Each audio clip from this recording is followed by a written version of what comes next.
প্রথম প্রশ্ন, যে স্বপ্নগুলো দেখলে বুঝবো আমরা আল্লাহর প্রিয় বান্দা, এমন স্বপ্ন সম্পর্কে আপনার আলোচনা শুনতে চাই। দ্বিতীয় প্রশ্ন, সহবাসের সময় আজান দিলে করণীয় কি?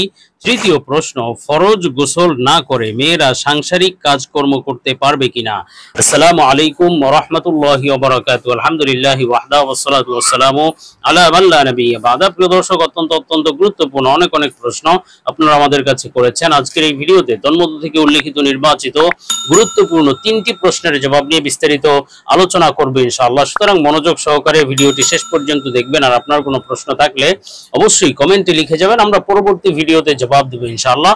আর আমাদের সাথে সরাসরি যোগাযোগ করতে, প্রশ্ন করতে, আরো অসংখ্য মাসালা মাসাইল জানতে আমাদের ওয়েবসাইট, অন্যান্য চ্যানেলগুলো, ফেসবুক পেজগুলো ভিজিট করতে পারেন, যার লিংক নিচে ডেসক্রিপশনে দেওয়া আছে। তো প্রিয় দর্শক, কথা না বাড়িয়ে আমরা প্রশ্নের জবাবে চলে যাব। একটি প্রশ্ন ছিল, যে স্বপ্নগুলো দেখলে বুঝবো আমরা আল্লাহর প্রিয় বান্দা, এমন স্বপ্ন সম্পর্কে আপনার আলোচনা শুনতে চাই।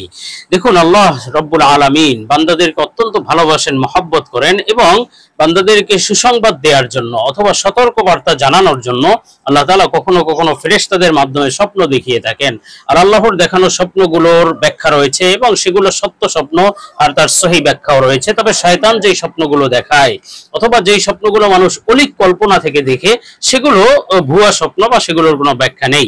তো আল্লাহ তাআলা যেই স্বপ্নগুলো দেখান, এর ব্যাখ্যা নির্ভরযোগ্য ব্যাখ্যা গ্রন্থ, স্বপ্নের ব্যাখ্যা গ্রন্থ আল্লামা ইবনে মুহাম্মদ ইবনে সিরিন রাহমাতুল্লাহ আলাইহির সুবিখ্যাত স্বপ্নের ব্যাখ্যার কিতাব তাবিরুর রুইয়া। আমরা সেখান থেকে এমন কিছু স্বপ্ন সম্পর্কে আলোচনা করব যেগুলো দেখলে বুঝতে হবে আল্লাহ তাআলার প্রিয় বান্দা, আল্লাহ আমাদেরকে ভালোবাসেন, যিনি স্বপ্নটি দেখেছেন তাকে মহব্বত করেন, আল্লাহ ভালোবাসেন। তো আমরা আলোচনা করব মুহাম্মদ ইবনে সিরিন রাহমাতুল্লাহ আলাইহির কিতাব তাবিরুর রুইয়া থেকে। তো হযরত মুহাম্মদ ইবনে সিরিন রাহমাতুল্লাহ আলাইহি বলেছেন তার কিতাবের মধ্যে, কেউ যদি স্বপ্নে চড়ুই পাখি দেখে, চড়ুই পাখি ছোট এক প্রকার পাখি, নিরীহ পাখি, এই চড়ুই পাখি স্বপ্ন দেখলে তাহলে এটি আল্লাহ তাআলার ভালোবাসা এবং মহব্বতের আলামত। বুঝতে হবে আল্লাহ তাআলার সে প্রিয় বান্দা। এবং এই স্বপ্নের বিশেষ ব্যাখ্যা হলো আল্লাহ তাআলা তাকে ইজ্জত সম্মান দান করবেন, মান মর্যাদা শীঘ্রই বাড়িয়ে দেবেন ইনশাআল্লাহ, এবং তাকে আল্লাহ তাআলা পরহেজগারি দান করবেন, সে আল্লাহ ভীরু হতে পারবে এবং আল্লাহ তাআলা তাকে মুত্তাকি পরহেজগার হওয়ার তৌফিক দিবেন ইনশাআল্লাহ। আর স্বপ্নে যদি কেউ চড়ুই পাখির বাসা দেখে অথবা যে কোনো নিরীহ পাখির বাসা দেখে, তাহলে এর ব্যাখ্যা হলো সুখ শান্তি লাভের আলামত। আল্লাহ তাআলার প্রিয় বান্দা, সে তাকে শীঘ্রই আল্লাহ তাআলা সুখ শান্তি দান করবেন। আল্লাহ তাআলা তার জীবন থেকে বিপদ আপদ দুঃখ কষ্ট সব দূর করে দিবেন ইনশাআল্লাহ। আর স্বপ্নে যদি কেউ কোথাও থেকে চড়ুই পাখি পেতে দেখে অথবা দেখলো কেউ তাকে চড়ুই পাখি দিয়েছে, এমন স্বপ্ন দেখলে বুঝতে হবে সে নেতৃত্ব লাভ করবে, সে জাতির নেতৃত্ব দিবে, সে কোনো বড় ক্ষমতাধর ব্যক্তির অধিকারী হতে পারবে, ক্ষমতার অধিকারী হতে পারবে ইনশাআল্লাহ, এবং সে প্রচুর সম্পদ লাভ করতে পারবে। আল্লাহ তাআলা তাকে ধনাঢ্যতা দান করবেন, দারিদ্রতা দূর করে দিবেন ইনশাআল্লাহ। আর স্বপ্নে যদি কেউ ব্যক্তি চাউল দেখে, বিশেষভাবে যদি পাকানো চাউল তথা রান্না করা ভাত যদি কেউ স্বপ্ন দেখে, তাহলে এই স্বপ্নের ব্যাখ্যা হলো আল্লাহ তাআলা তার মনের আশা পূরণ করে দিবেন ইনশাআল্লাহ, এবং তাকে কল্যাণ দান করবেন জীবনে এবং বরকত দান করবেন, জীবন কল্যাণময় বরকতময় করে দিবেন ইনশাআল্লাহ। আর স্বপ্নে সাধারণ চাউল দেখলেও বুঝতে হবে শীঘ্রই ভালো কিছু ঘটতে যাচ্ছে, আল্লাহ তাআলা তাকে মহব্বত করেন, ভালোবাসেন। আর স্বপ্নে যদি কেউ পোলাও খেতে দেখে, তাহলে এই স্বপ্নের ব্যাখ্যাও অত্যন্ত কল্যাণকর, যে আল্লাহ তাআলা অতি শুভ লক্ষণ, এটি শীঘ্রই ভালো কিছু দেবেন এবং সে আল্লাহ তাআলার প্রিয় বান্দা হতে চলেছে ইনশাআল্লাহ। আর হযরত ইমাম জাফর সাদিক রাহমাতুল্লাহ আলাইহি, তিনিও বড় ইমাম, স্বপ্নের ব্যাখ্যা বিশারদ, বড় বুজুর্গ ছিলেন।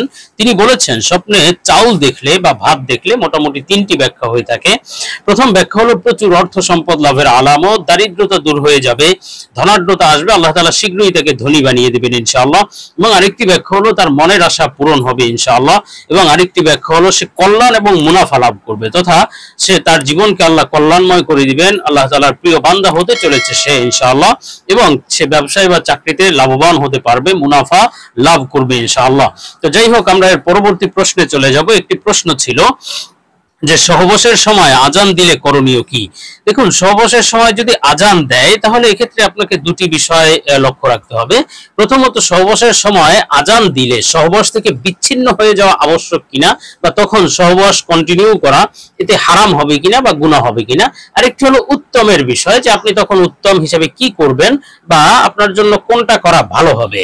এবং আরেকটি বিষয় হলো যে আপনি এই সময় সহবাসের সময় আজান দিলে আজানের জবাব দিতে পারবেন কিনা ওই অবস্থায়। দেখুন, প্রথম বিষয় যে সহবাসের সময় আজান দিলে আপনার জন্য সরে যাওয়া অথবা ওই অবস্থায় সহবাস করা হারাম হবে বা সরে যাওয়া আবশ্যক হবে, বিচ্ছিন্ন আলাদা হয়ে যাওয়া ফরজ হবে, ওয়াজিব হবে, বিষয়টি এমন নয়। আপনি চাইলে ওই অবস্থায় সহবাস চালিয়ে যেতে পারবেন, কিন্তু চালিয়ে গেলে ওই অবস্থায় আপনি আজানের জবাব দিতে পারবেন না। এবং আপনি আপনার জন্য উত্তম হবে বা করণীয় উত্তম কাজ হলো তখন যদি আপনি আলাদা হয়ে যান, আপনার রুচিতে যদি বাধে যে না এখন আজান হচ্ছে, এখন আমি এই কাজটা না করি, তাহলে আলাদা হয়ে গিয়ে আপনি সেটা আপনার জন্য উত্তম হবে এবং তখন আপনি আজানের জবাব দিতে পারবেন।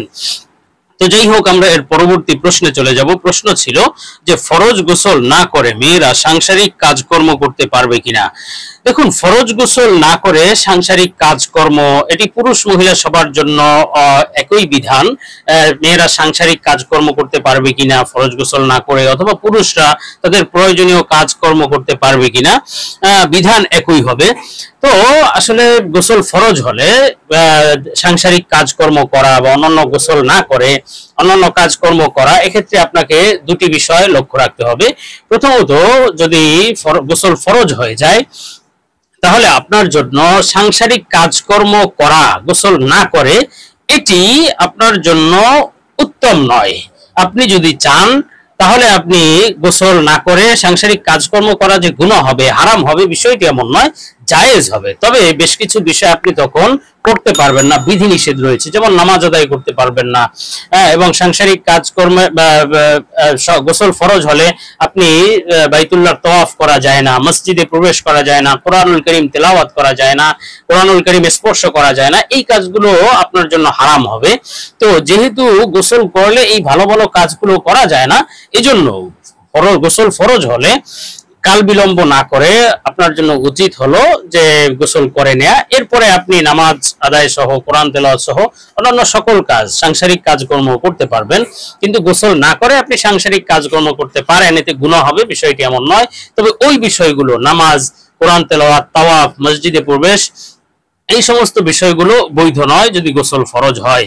আর আপনার জন্য উত্তম যেটা বলেছি যে গোসল ফরজ হলে সাথে সাথে গোসল করে নেয়া। যদি রাতে গোসল ফরজ হয়, গোসল করে আপনি ঘুম গেলেন, তারপরে উঠে ফজরের নামাজ আদায় করলেন উজু করে, এটি ভালো।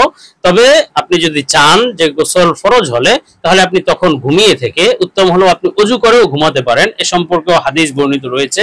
উজু করে ঘুমিয়ে গেলেন, এরপরে ফজরের পূর্বে উঠে আপনি গোসল করে ফজরের নামাজ পড়লেন, এটা উত্তম। অথবা উজু না করেও যদি আপনি চান তখন ঘুমিয়ে থাকলেন, এরপরে ফজরের আগে উঠে গোসল করে ফজরের নামাজ পড়লেন, এটা আপনার জন্য জায়েজ রয়েছে। তবে উত্তম হলো সাথে সাথে ফরজ গোসল করে নেওয়া। তো প্রিয় দর্শক, আল্লাহ তাআলা আমাদেরকে বিষয়গুলো বুঝার এবং আমল করার তৌফিক দিন। আল্লাহুম্মা আমিন।